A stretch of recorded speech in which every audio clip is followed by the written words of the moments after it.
Like and subscribe and click the bell icon to get new video updates.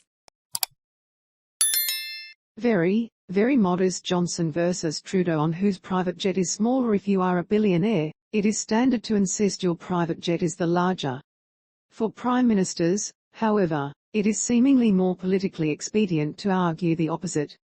Such was the narrative as Boris Johnson met the Canadian Prime Minister, Justin Trudeau, for a bilateral meeting on the first day of the G7 conference of major industrialised nations in southern Germany. Both had recently arrived on gruelling overnight flights from a Commonwealth summit in Rwanda, with Johnson remarking on this as the pair sat down for their chat, shortly before reporters and TV crews were ushered out.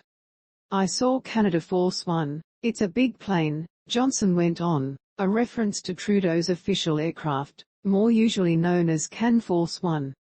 "It's not quite as big as yours," Trudeau replied, bringing a polite protest in response from his British counterpart. "No, ours is very modest," Johnson insisted. The truth is that both were correct, depending how you gauge it. Trudeau's official plane is an Airbus CC-150 Polaris, a Canadian military variant of the relatively elderly A310-300, a model in service for almost 4 decades. At 47 meters, it is a full 2 meters longer than the plane Johnson arrived in, but that is only part of the story.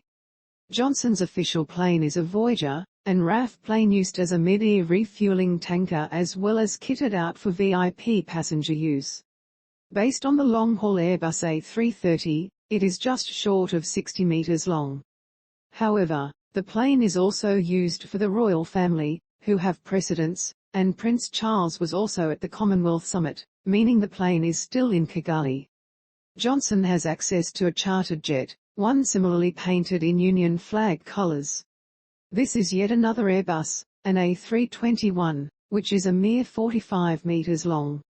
Trudeau, or at least a successor, might only be able to plead modesty for so long. Plans are being made to replace his 30-year-old official plane at considerable cost, although this is expected to take some time.